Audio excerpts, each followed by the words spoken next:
चलिए बेटा थोड़ा क्वेश्चन पे आ जाओ, क्वेश्चन पे आ जाओ। इसमें टैक्स इनवॉइस में मोस्टली थ्योरेटिकल क्वेश्चंस है और कुछ अच्छे क्वेश्चंस हम डिस्कस कर लेंगे, पर बाकी क्वेश्चंस तो आप रीड करोगे तो आपको समझ में आ जाएंगे। तो चलिए यहाँ पे, पर अभी रीड कर लेना, मैं आपको यही सजेस्ट करूँगा, मेरे साथ ही रीड कर लेना।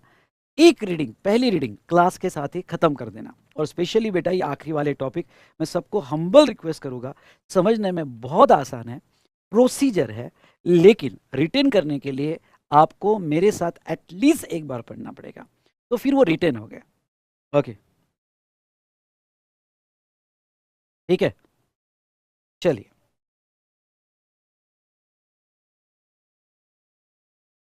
क्वेश्चन नंबर 7 में आ जाओ, क्वेश्चन नंबर 7 पे आ जाओ।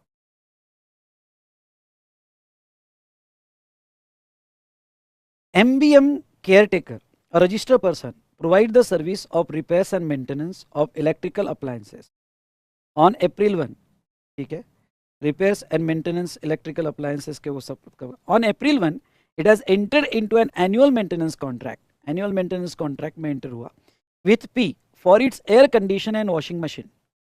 As per the terms of contract, maintenance service will be provided on first day of each quarter of the relevant financial year. जो मेंटेनेंस सर्विस प्रोवाइड होगी वो first day of each quarter of relevant financial year में provide होगी, and payment for the same will also due on the day on which it is render. Payment due भी जो होगा okay वो उसी दिन ड्यू होगा, and during the year it is provided the service on April 1, July 1, okay October 1 and January 1 in accordance with the terms of contract.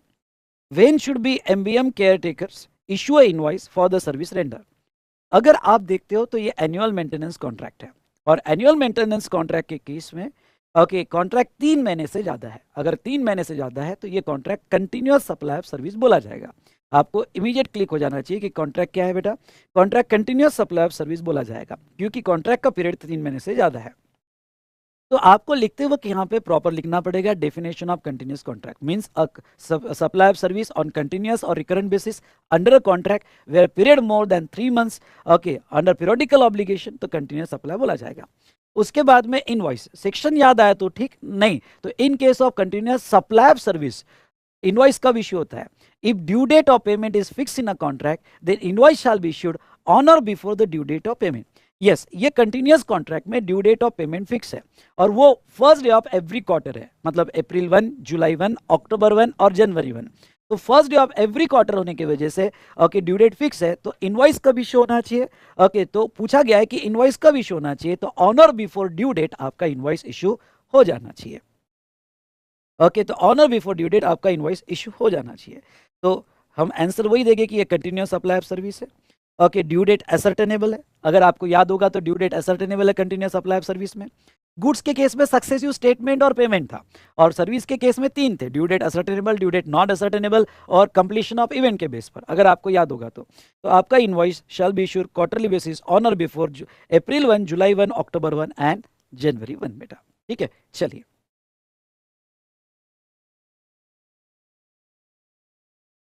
अब आ जाओ question number 14 में, क्वेश्चन नंबर 14 में, 14 पे आओ। नेक्स्ट क्वेश्चन देखो, Sanmati industries registered in the state of Maharashtra receive machinery for repair in its workshop located in Mumbai. Repair के लिए machinery आई Maharashtra from okay Mitsubishi Limited, automobile manufacturing company based in Japan. Repair work was carried out by Sanmati Industries, for which it was to be paid in convertible foreign exchange, and goods were returned to Mitsubishi Limited after being used sometime in India. Very good. India में कुछ use होगा बाद में दिया जाएगा.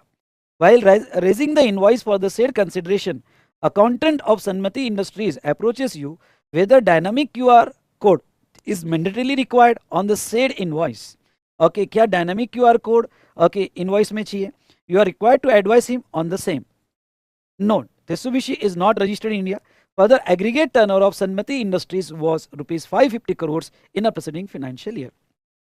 Now, सबसे पहले तो हमने जो सर्विस लाया, गुड्स लाया है वो सर्विस के लिए आया है और सर्विस कॉन्ट्रैक्ट है, और ये कहा गया है कि टर्नओवर 500 करोड़ के ऊपर है।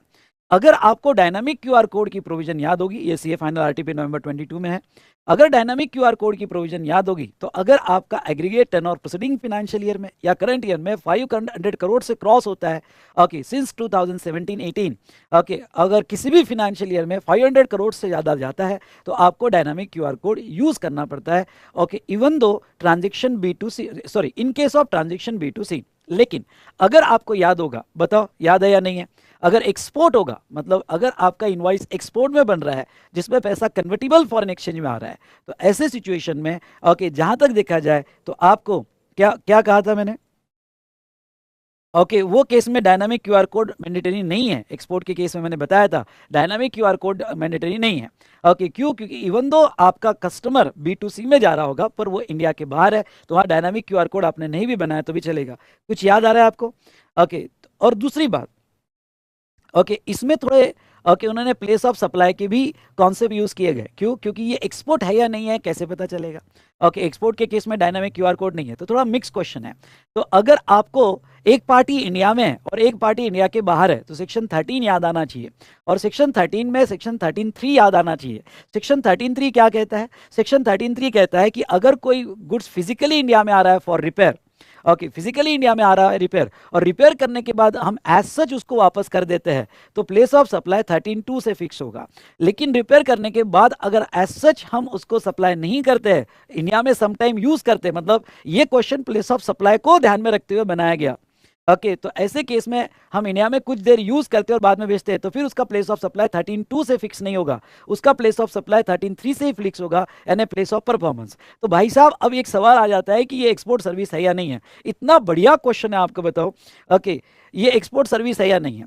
तो अगर ये इंडिया में कुछ यूज करने के बाद भेजा तो इसका प्लेस ऑफ सप्लाई इंडिया हो गया, प्लेस ऑफ सप्लाई इंडिया हो गया, 13(3) के हिसाब से प्लेस ऑफ परफॉर्मेंस हुआ, तो प्लेस ऑफ परफॉर्मेंस हुआ 13(3) के हिसाब से, तो ऐसे केस में location of supplier that is Sanmati industry in Maharashtra, place of supply in Maharashtra. ये तो एक्सपोर्ट तो छोड़ो कि ये इंट्रास्टेट सप्लाई हो गया। अच्छा, डायनामिक क्यूआर कोड कब नहीं चाहिए? डायनामिक क्यूआर कोड तब नहीं चाहिए जब आपका ट्रांजेक्शन एक्सपोर्ट होगा। तो ऐसे केस में थोड़ा क्वेश्चन समझा, मजा आया आपको? हाँ, ओके, सिर्फ यहाँ पे जस्ट एक्सपोर्ट बोल दिया तो इंस्टीट्यूट कहती है एक्सपोर्ट बोलने के पहले प्लेस ऑफ सप्लाई के कॉन्सेप्ट बता, ओके, तो यहाँ पे एक्सपोर्ट ही नहीं हुआ क्योंकि प्लेस ऑफ सप्लाई इंडिया में हुआ। अरे ये समझा कि नहीं समझा? बड़ा अच्छा क्वेश्चन है, अगर आपका प्लेस ऑफ सप्लाई आपने रिवाइज किया होगा तो section 13(3) of IGST act, service supplied in respect of goods which are required to be made physically available by recipient, place of supply is place of performance. उसके बाद में further CBIC clarified that registered person whose aggregate turnover in any preceding financial year exceeds 500 crore dynamic QR code B2C के case में चाहिए। उसके बाद में CBIC ने यह भी क्लैरिफाई किया, if invoice issued to a recipient located outside India for supply where place of supply is in India under IGST act, where the place of supply is in India under IGST Act and payment received in Forex, then such invoice may be issued without having dynamic QR code. And such dynamic QR code cannot be used by recipient located outside India for making payment to the supplier. Making payment to the supplier. अच्छा, ठीक है, हाँ, ये भी एक CBIC clarification है। ये clarification मैंने यहाँ कवर किया है, नोट्स में सिर्फ मैंने एक्सपोर्ट लिया है। ओके, नोट्स में ये वाला क्लैरिफिकेशन जो स्पेशली है, तो उसमें सिर्फ एक पॉइंट मैंने कवर किया था एक्सपोर्ट के केस में, लेकिन ये भी क्लैरिफिकेशन आपको याद रखना है जो मैंने इस क्वेश्चन में कवर किया है, ये क्लैरिफिकेशन, ठीक है। ये क्लैरिफिकेशन एक अलग से क्लैरिफिकेशन आया था जो मैंने अभी एक क्वेश्चनर में कवर कर लिया है, नोट्स में सिर्फ मैंने एक्सपोर्ट कवर किया है। ओके, तो वो क्लैरिफिकेशन जो है आपको, अब आपका सवाल रहेगा कि सर नोट्स में नहीं पढ़ा फिर, ओके, इसमें कैसे याद आएगा? तो भाई साहब, ओके, मैंने क्वेश्चनर में कवर कर लिया है। तो अगर आपका, ओके, ध्यान से सुनिएगा, where place of supply India में फिक्स होता है लेकिन आपका रिसिपिएंट बाहर है, आपका रिसिपिएंट बाहर है और आपको पैसा फॉरेक्स में आ रहा है, तो वो केस में डायनामिक क्यूआर कोड आपको देने की जरूरत नहीं है, आपको डायनामिक क्यूआर कोड देने की जरूरत नहीं है। ये समझ में आया?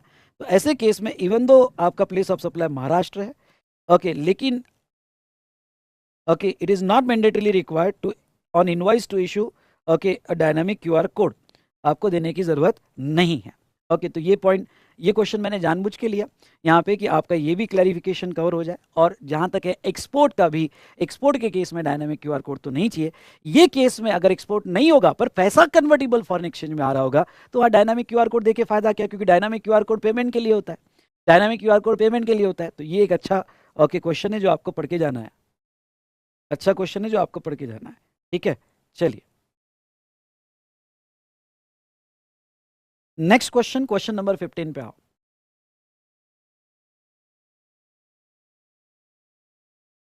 Avatar Enterprises, Kanpur started trading in Ayurvedic medicine from July 1 to 20XX. From July 1 20XX, its turnover exceeds 20 lakhs on October 3 20XX. उसका टर्नओवर 3 अक्टूबर को एक्सीड हो गया था, मतलब liable to register. The firm applied for registration on October 31, ठीक है, 30 days में apply कर दिया, and was issued RC on November 5, मतलब October 3 को लायबल हुआ था और आरसीआई November 5 को। Examine whether, okay, any revised invoice can be issued in a given scenario. If the answer to the first question is affirmative, determine the period for which revised invoices can be issued as also the last date up to which it can be issued. Revised invoice पे question पूछा गया। देखो GST में revise invoice मतलब फाड़ के फिर से नया दिया ऐसा नहीं होता है, या क्रॉस करके फिर से नया दिया ऐसा नहीं होता है। जब भी जीएसटी में रिवाइज इनवॉइस कॉन्सेप्ट आएगा, मतलब उस पीरियड के इनवॉइस जहां आप लायबल हुए थे till the date of your RC, उस पीरियड में आपने नॉर्मल इनवॉइस दिए होंगे और उस पीरियड के इनवॉइस जो है वो इनवॉइस रिवाइज किए जाते हैं। ओके, उस पीरियड के इनवॉइस रिवाइज किए जाते हैं। तो ऐसे सिचुएशन में यस, ओके, यहाँ पे रिवाइज इनवॉइस कब से इशू होगा? तो रिवाइज इनवॉइस इशू होगा from the effective date of registration till the date when RC is received. आपको revise invoice within 1 month देने पड़ेंगे। ओके, और एप्लीकेशन आपको जो है within 30 days from the date of registration दिया हुआ है। ठीक है, अगर आप 30 डेज में अप्लाई कर देते हो तो आपकी effective date when you liable for registration मानी जाएगी। तो 3 बातें हैं। ओके, जब से आपकी इफेक्टिव डेट है till the date of RC, okay, revise invoice issue किया जाता है। ओके, ये रिवाइज इनवॉइस जिस दिन आरसी आई वहां से विद इन 1 मंथ दिया जाएगा। और नेक्स्ट बेटा, ओके, जहां तक देखा जाए तो ये रिवाइज इफेक्टिव डेट तब बोली जाएगी अगर आपने 30 डेज में अप्लाई कर दिया तो your effective date when you liable for registration. तो आपको यहाँ पे ओके, आपने 20 लाख का थ्रेशोल्ड क्रॉस किया, तो ऐसे केस में हाँ, in given case it is assume that Avatar enterprises not exclusively engage in the supply of goods. हम अज्यूम करेंगे कि भाई वो not exclusively engage in supply of goods है, तो उसका थ्रेशोल्ड 20 लाख होगा। तो उसने 30 डेज में अप्लाई कर दिया तो उसकी इफेक्टिव डेट October 3 मानी जाएगी। ओके, तो October 3 से लेके तो November 5 तक जो भी इनवॉइसेस उसने दिए वो रिवाइज इनवॉइस हो गए। Okay, from October till November 5, और उसको यहाँ पे अगले 1 महीने में यानी December 5 तक ये सारे इनवॉइस रिवाइज करके इशू करने हैं, रिवाइज इशू करके इशू करने हैं। चलिए, तो ये हमने देखा रिवाइज इनवॉइस का कंसेप्ट। नेक्स्ट क्वेश्चन 27 में आ जाओ। नेक्स्ट क्वेश्चन 27 में आओ। ठीक है, question number 27, determine the time limit to issue tax invoice for the following cases. पहला, Sultan Industry Limited, Delhi, enter into a contract with Prakash Entrepreneurs, Delhi, for supply of spare parts for machine on 7 September. Contract हुआ 7 September को. They were to delivered on delivery at 30 September. Sultan Industry removed the finished spare parts from its factory on 29 September. ठीक है, they were to be delivered यानी 30 सितंबर तक delivery करना था। हमने हमारे फैक्ट्री से 29 सितंबर को रिमूव किया। Determine the date by which invoice must be issued by Sultan industry limited under GST law. अगर आप गुड्स का सप्लाई कर रहे हो तो invoice must be okay on or before, अगर मूवमेंट है तो on or before the date of removal. तो आपने इनवॉइस रिमूव कब किया? 29 सितंबर, तो आपका invoice on or before the time of removal for supply होना चाहिए, यानी on or before 29 September issue हो जाना चाहिए। सिंपल था। Okay, Katyani Security Service Limited provides security service to Royal Jewelers for their jewelry exhibition to organize on 5th October. तो बेटा service के केस में इनवॉइस ओके कब इशू होना चाहिए? तो invoice within 30 days issue होना चाहिए। तो अगर 5 सितंबर को सर्विस दिया तो 30 डेज में यानी 4 नवंबर तक आपका इनवॉइस इशू हो जाना चाहिए। ठीक है, तो ये था। तो ऐसे कुछ हमने क्वेश्चंस देखे इनवॉइस के। हाँ, मुझे जो क्वेश्चंस इंपॉर्टेंट लगे, बाकी तो आप रीड कर सकते हो, लेकिन जो क्वेश्चन मुझे इंपॉर्टेंट लगे वो मैंने आपके साथ डिस्कस किए। डन, चलो अब आता हूं, आ जाओ आप क्वेश्चन में। यहाँ पे जो हम क्वेश्चंस देखने वाले हैं, accounts records and e-way bill, account records and e-way bill, इसके क्वेश्चंस हम देखेंगे। ठीक है, हाँ, चलिए टोटल 23 क्वेश्चन है, इसमें से कुछ क्वेश्चन हम डिस्कस करेंगे।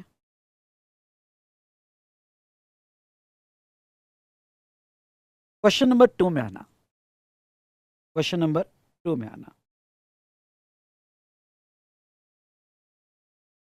क्वेश्चन देखो कैसे बनाया गया है, अकाउंट्स एंड रिकॉर्ड्स, जो सीए फाइनल में 22 एग्जाम में पूछा गया था। देखो, go to dress is a chain of stores dealing in readymade garments to 5 showroom in Delhi. It has a single GST for all its showroom in Delhi. मतलब सारे showroom Delhi के एक ही GST में है। And has principal place of business in Karol Bagh. Karol Bagh में उसकी principal place of business है और single registration है। One of the consultant has suggested go to dress to maintain books of account of all of its 5 showrooms at principal place of business at Karol Bagh, Delhi for better administration and control. Give your comment on above advice according to a provision of GST law. हमने accounts and record में पढ़ा कि आपने principal place of business पे तो maintain करना चाहिए, पर अगर आपकी एक से ज्यादा रजिस्ट्रेशन नहीं, एक से ज्यादा प्लेस ऑफ बिजनेस होगा, ध्यान सुनिएगा, ओके। उन्होंने ये नहीं कहा कि एक से ज्यादा रजिस्ट्रेशन हो गए तो फिर आपको सेपरेट मेंटेन करने पड़ेगा। अगर आप केयरफुली देखते हो तो अगर एक से ज्यादा प्लेस ऑफ बिजनेस होगा तो आपको रिस्पेक्टिव प्लेस ऑफ बिजनेस पे रिकॉर्ड्स मेंटेन करना पड़ेगा।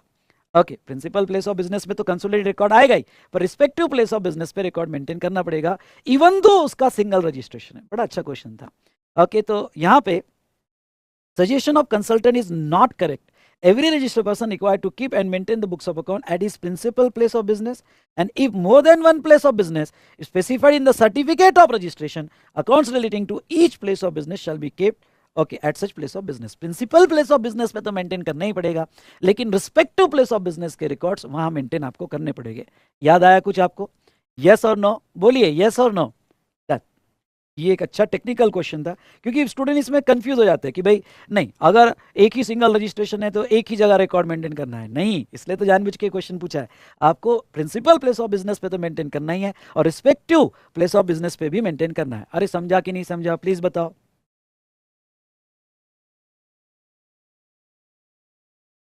क्वेश्चन नंबर 3 पे आओ, क्वेश्चन नंबर 3 पे आओ। और 3 क्या कहता है? Swad restaurant has opted for composition scheme in current financial year. Discuss the record which are not to be maintain by supplier opting for composition levy. Simple था, ओके, सिंपल क्वेश्चन है जो study mat में दिया है। अगर आपने composition levy के लिए ऑप्ट किया है तो आपको स्टॉक रिकॉर्ड्स और डिटेल्स ऑफ टैक्स, ओके, और आईटीसी क्लेम वगैरह आपको मेंटेन करने की जरूरत नहीं है। बाकी डिटेल तो आप पढ़ सकते हो, पर मेनली स्टॉक रिकॉर्ड्स, ओके, और टैक्स पेड, रिवर चार्ज, या फिर okay input tax credit, okay, debit note, credit note, delivery challan, ये रिकॉर्ड्स आपको मेंटेन करना कंपलसरी नहीं है। ठीक है, चलो नेक्स्ट क्वेश्चन नंबर 4 पे आओ। क्वेश्चन नंबर 4 पे आना।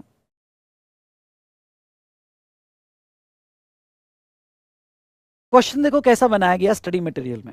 ABC manufacture limited engage Raghav and son as a agent to sell goods on his behalf wherein invoice for supply or procurement on the behalf of ABC Manufacturers Limited is issued by Raghav and Sons in his own name। एक minute, Raghav and Sons agent है, ठीक है, on its behalf wherein the invoice for supply or procurement of on the behalf of ABC Manufacturers is issued by Raghav and Sons in his own name। वो खुद के invoice बना रहा है। For the purpose ABC Manufacturers Limited has supplied the goods to Raghav and Sons located in Haryana। Question को देखना, enumerate the accounts required to be maintain by Raghav and sons. Agents के लिए क्या अकाउंट्स है, तो बस लिस्ट लिख दो। ओके, एजेंट्स की, तो एजेंट्स के लिए ऑथराइजेशन, उसके बाद में या प्रिंसिपल वाइज उसने कौन कौन से गुड्स रिसीव किए उसके description value quantity, principal wise कौन कौन से गुड्स सप्लाई किए उसके description value quantity, details of account furnish for every principal and tax paid on receipt or supply, okay, for every principal. ये उसका रिकॉर्ड्स यहाँ मेंटेन करने पड़ेंगे। इजी क्वेश्चन था।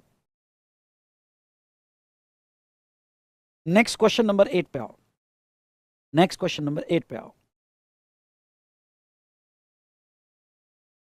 चलिए, क्वेश्चन एग्जाम में पूछा गया 2 मार्क्स के लिए। Whether transporter who are not registered under GST are required to maintain any records under provision of CGST act. Also explain if any other unregistered person who are required to maintain records under CGST. Very simple question.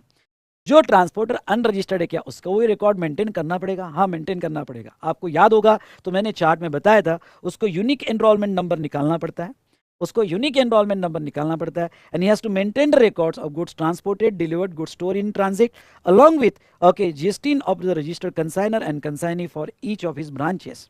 Okay तो unique enrolment number unregistered के लिए है और ये basic records उसके maintain करने पड़ेंगे। अच्छा, ट्रांसपोर्टर के अलावा कोई दूसरा अनरजिस्टर्ड पर्सन जिसको रिकॉर्ड मेंटेन करना है? Yes, warehouse keeper, godown or any other place where goods are stored, ऐसे भी अनरजिस्टर्ड पर्सन को यूनिक एनरोलमेंट नंबर निकालना पड़ता है और रिकॉर्ड्स मेंटेन करने पड़ते हैं।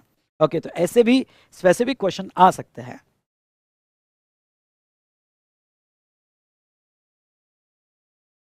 चलिए क्वेश्चन नंबर 9 पे आओ, क्वेश्चन नंबर 9 पे आओ। बहुत ही सिंपल क्वेश्चन, ये स्टडी मैट में दिया है, आने के चांसेस है 2 मार्क के लिए आ सकता है, कभी कभी ऐसे सिंपल क्वेश्चन पूछ लिए जाते हैं। Mala service limited is a supplier of management consultancy service, it has approach you to ascertain the period for which books of accounts and other records need to be maintain. तो as per section 36 आपको books of account जो maintain करना है 72 months, कहां से? From the due date of, date of furnishing नहीं, due date of furnishing annual return. मतलब क्या हो सकता है कि आपने एनुअल रिटर्न सितंबर में दे दिया हो, 20 सितंबर को एनुअल रिटर्न दे दिया हो, तो वहां से 72 मंथ्स नहीं, जो आपकी ड्यू डेट होगी, ड्यू डेट से 72 मंथ्स लिया जाएगा। I hope you understood. Okay, due date से 72 मंथ्स लिया जाएगा। ओके और अगर आपके रिकॉर्ड अपील, रिवीजन या कोई प्रोसीडिंग में है तो फिर whichever is later, okay तो लेटर में 1 year from the disposal of case or above specified period whichever is later लिए जाएंगे। ये बात समझिए कि आपको ड्यू डेट यानी 31 दिसंबर से लिए जाएंगे, जिस दिन आपने फर्निश किया उस दिन से नहीं। ये समझा होगा तो यस सर बोलिए प्लीज, ये समझा होगा तो यस सर बोलिए प्लीज।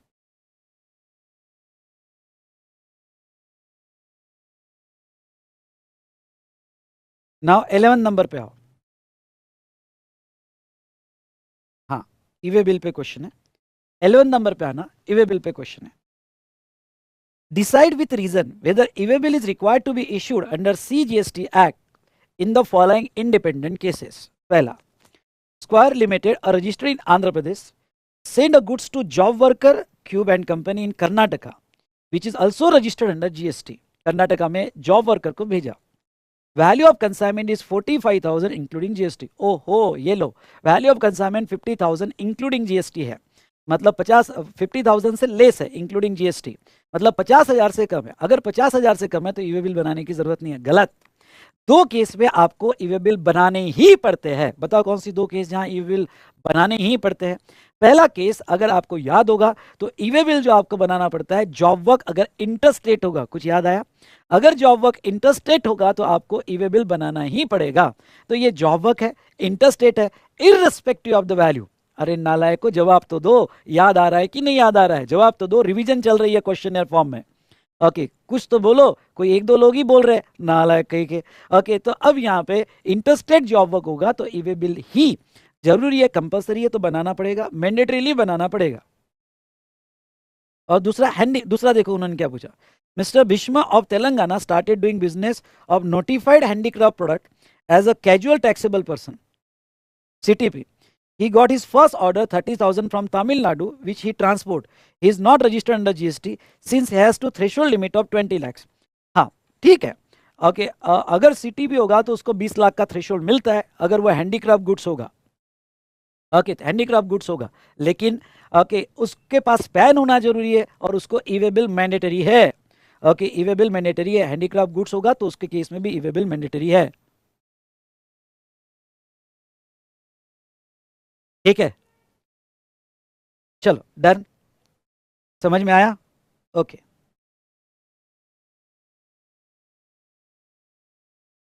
क्वेश्चन नंबर 12 पे आओ, क्वेश्चन नंबर 12 पे आओ।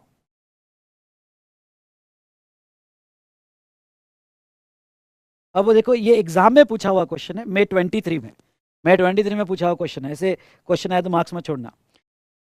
SV इलेक्ट्रिकल्स लिमिटेड, वैसे भी ये चैप्टर बहुत इजी है, मतलब ये चैप्टर में ऐसे ही क्वेश्चंस पूछे जाते हैं। SV electricals limited, a registered supplier of electronic goods, is required to send from Delhi a consignment of part LED TV to be replaced under warranty warranty at various client location in Gurugram. ठीक है, warranty replacement में part supply कर रहे हैं।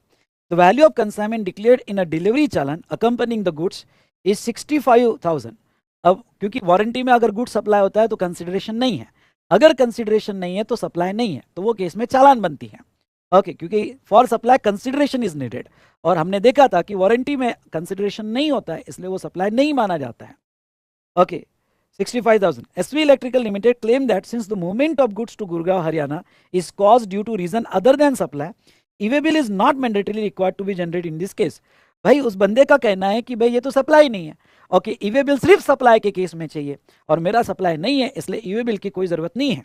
You are required to examine the technical veracity of the claim made by SV electrical limited. तो भाई साहब बड़ा सिंपल आंसर था, e-way bill require, e-way bill किसको बनाना पड़ेगा? E-way bill a registered person who causing the movement of goods बनाना पड़ेगा, where value exceeding 50,000 in relation to supply, reason other than supply, or third inward supply from an unregistered person. तो e-way bill generate करना पड़ता है। तो given case में even though supply नहीं होगा तो भी गुड्स सप्लाई जा रहा है, तो कंसाइनमेंट वैल्यू 50,000 से ज्यादा है, तो ई-वे बिल बनानी पड़ेगी। और साथ साथ में क्लैरिफिकेशन भी है क्यों? Okay, even if movement of goods cause due to reason other than supply including वो under warranty, e-way bill is required to be generated. तो गिवन केस में ओके, यहाँ पे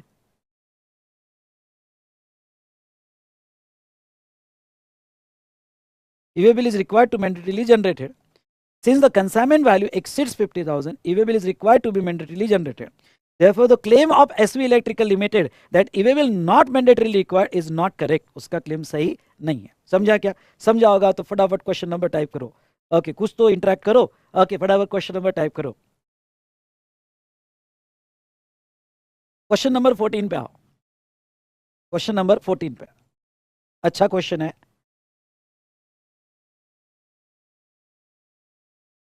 देखो। Mr. X, a registered dealer under GST, want to transfer certain stock of goods from his factory located in Pune to location of buyer S, Nagpur, Maharashtra. For this, he has raised the invoice as under. Invoice में दो product है, ए और B. ए की value 40,000, B की value 25,000। ए 12% है, B Neil है। Okay, GST 44,800 और exam 25,000। Total bill run रहा है 69,800। Determine e way bill required to be issued as per 138 of GST rule. Value of consignment, और स्पेशली ई-वे बिल के लिए सुनना मेरी बात, स्पेशली ई-वे बिल के लिए आपको जीएसटी भी ऐड करना पड़ेगा। तो आपको जीएसटी ऐड करके कंसाइनमेंट वैल्यू लेनी पड़ेगी। तो जीएसटी ऐड करना पड़ेगा, मतलब वैल्यू एज पर सेक्शन 15 ही होगी। 15 में ओके मींस इंक्लूड और डिस्काउंट एक्सक्लूड, पर आपको 15 कहता है कि जीएसटी टैक्सेस एक्सक्लूड करो जीएसटी, लेकिन यहाँ पे स्पेशली आपको मैं कह दूं, और स्पेशली बेटा आपको जीएसटी ऐड करना पड़ेगा। ओके, आप जीएसटी ऐड करोगे, लेकिन एग्जाम वैल्यू नहीं ली जाएगी। ओके, एग्जाम वैल्यू नहीं लिया जाएगा। ठीक है, तो ऐसे सिचुएशन में जहां तक है yes value exceeds 50,000 for reason supply और अदर देन रीजन सप्लाई, तो आपका लिया जाएगा। वैल्यू सेक्शन 15 से फिक्स होगी, जिसमें जीएसटी एलिमेंट्स ऐड हो गए। यहाँ स्पेशली जीएसटी एलिमेंट ऐड हो गए, लेकिन एग्जाम एक्सक्लूड होगा। तो अगर मैं एग्जाम को एक्सक्लूड कर दूं तो मेरी वैल्यू सिर्फ 44,800 है। तो अगर मेरी वैल्यू 44,800 है तो मुझे ई-वे बिल बनाने की जरूरत नहीं है। Not required to issue e way bill. ये प्रॉब्लम समझा क्या बेटा? How to determine value. आपको ई-वे बिल के लिए टैक्स ऐड करने पड़ेंगे, पर एग्जाम सप्लाई की वैल्यू एक्सक्लूड करनी पड़ेगी। समझा क्या? तो क्वेश्चन नंबर टाइप करो फटाफट। क्वेश्चन नंबर 15 पे आओ। क्वेश्चन नंबर 15 पे आओ। अच्छा क्वेश्चन है, एग्जाम में भी पूछा है, आरटीपी में भी है, स्टडी मैट में भी है, और आने के लिए तड़प रहा है। देखो, जिज्ञासा limited has multiple wholesale outlets of toys in Mumbai and Maharashtra. ठीक है, it receive an order of toys worth ₹1,20,000 inclusive of GST 18%। जो वैल्यू है वो इंक्लूसिव ऑफ जीएसटी दी है। अच्छी बात है, क्योंकि ई-वे बिल के लिए हमको इंक्लूसिव ऑफ जीएसटी चाहिए। ठीक है, from Upasana, owner of retail toy store in Delhi. Okay, Mumbai का बंदा है, दिल्ली से ऑर्डर आई है। While checking the stock, it is found that order worth rupees 55,000 can be fulfilled from the Bandra Mumbai store, and remaining goods worth 65,000 can be sent from its Gurgaon, okay, Goregaon Mumbai store. Okay, Goregaon Mumbai store. तो उसके दो अलग अलग stores है और वो दो अलग अलग स्टोर से ये ऑर्डर कंप्लाई करेगा। Both the stores are instructed to issue separate invoices. दोनों स्टोर्स अलग अलग इनवॉइसेस देंगे for the goods sent to Upasana. The goods are transported to Upasana Delhi in a single conveyance owned by Jaidev transporter. Conveyance एक है, customer एक है, invoices अलग है। You are required to advise okay जिज्ञासा limited with regard to issuance of e-way bill. अगर आपको पता होगा तो मैंने ये कॉन्सेप्ट पढ़ाया था कि अगर कन्वेंस भी एक होगा ओके और रिसिपिएंट भी एक होगा पर ई-वे बिल आपका इनवॉइस वाइज होता है ओके और सप्लाई वाइज होता है। तो ऐसे केस में अगर आपका सप्लाई है और इनवॉइस है, क्योंकि आपको ई-वे बिल में इनवॉइस रेफरेंस नंबर देने पड़ते हैं, तो अगर आप यहाँ पे दो इनवॉइस जनरेट कर रहे हो तो आपको दो ई-वे बिल बनाने पड़ेंगे। You can not make a single e-way bill even though transport vehicle is one, even though recipient is one. You have to generate two e-way bill. देखो, e-way bill is required to be generated mandatorily even if goods are moved in relation to supply and consignment value including GST exceed 50,000. CVIC clarification: if multiple invoices issued by supplier to one recipient, then for the movement of goods for more than one invoices, same consignor or consignee, multiple e-way bill have to be generated. Even though consignor एक है, consignee एक है, vehicle एक है, पर invoice बदल गए तो वो केस में multiple e-way bill बनेगा। In other words, for each invoice, one e-way bill has been generated irrespective of the fact that same or different consignor or consignee. Each invoice is considered as a one consignment for the purpose of generating e-way bill. तो आपको यहाँ पे okay two separate e way bill बनाने पड़ेंगे। Done. ये बहुत अच्छा question था, हाईलाइट करना ओके रिपीट हो सकता है। क्वेश्चन नंबर 17 में आओ, क्वेश्चन नंबर 17 में आओ।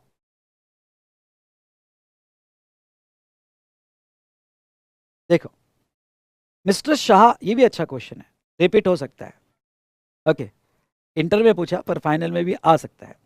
Mister Shah, a consignor is required to move goods from Ahmedabad Gujarat to Nadiad Gujarat. He appoint Mehta transport for movement of goods. ठीक है, अहमदाबाद से नडियाड गुजरात पहुंचाना है, मेहता ट्रांसपोर्टर ओके बीच में है। Mehta transporter move the goods from Ahmedabad Gujarat to Kheda Gujarat and for completing the movement goods from Kheda Gujarat to okay Nadiad. यानी यहाँ ट्रांसशिपमेंट है। आई रिपीट, यहाँ पे क्या है बेटा, ट्रांसशिपमेंट है। Mehta transport now hand over the goods to Parikh okay transporter.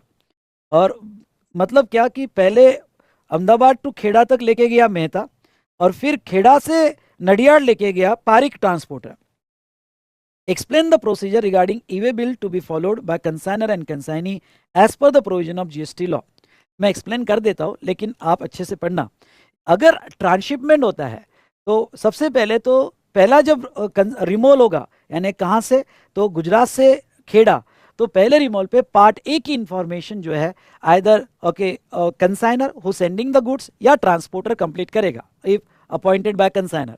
Part B की इंफॉर्मेशन ट्रांसपोर्टर को असाइन कर देगा। आई रिपीट, पार्ट बी की इंफॉर्मेशन ट्रांसपोर्टर को असाइन कर देगा।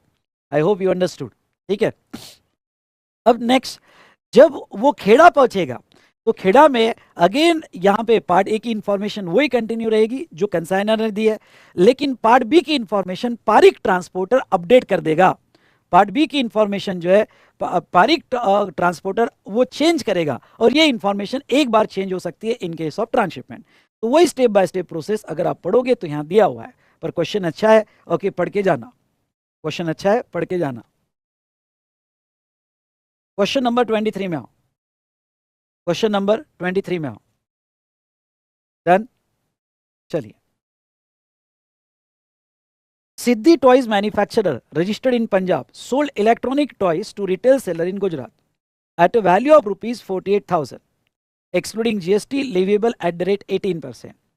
Now it want to send consignment of such toys to the retail seller in Gujarat.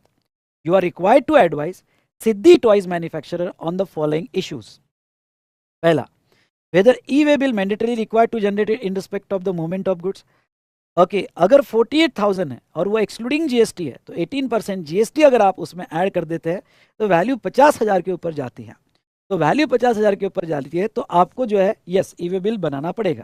तो आपको पहले प्रोविजन लिखेगी कि कंसाइनमेंट वैल्यू एक्सीडिंग 50,000 होगा तो ई वे बिल बनाना पड़ेगा। वैल्यू कैसे डिटरमाइन होगी? तो वैल्यू सेक्शन 15 जिसमें जीएसटी इंक्लूड होगा पर एग्जाम वैल्यू एक्सक्लूड होगी।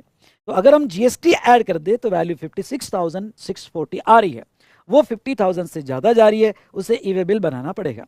Next, if yes who is required to generate e way bill. अगर ई वे बिल देखो यहाँ पे कौन जनरेट करेगा, तो यहाँ मैंने थोड़ा डिटेल में आंसर दिया है सो दैट आपकी रिवीजन हो जाए। ओके लेकिन ई वे बिल जो है generally a person who causing the movement of goods, आपका ये आंसर होगा, या आप ट्रांसपोर्टर को भी ऑथराइज कर सकते हो। लेकिन अगर आपको याद होगा तो मैंने ये पढ़ाया था कि हाँ, पहले तो मैंने ये दिया कि part A of the information, a person who causing the movement of goods e way bill बनाएगा, e value exceed 50,000। B part आप ट्रांसपोर्टर को भी दे सकते हो। ओके अगर पर्सन ने खुद बाय रोड अगर खुद के ओन कन्वेंस में ट्रांसपोर्ट किया होगा, ओके खुद का ही कन्वेंस है, तो फिर पार्ट बी जो है वो रजिस्टर्ड पर्सन को ही कंप्लीट करना पड़ेगा, आइदर कंसाइनर या फिर कंसाइनी को कंप्लीट करना पड़ेगा। वो ट्रांसपोर्टर को असाइन नहीं कर सकता अगर उसका ओन कन्वेंस होगा, हायर्ड वन होगा या पब्लिक कन्वेंस होगा।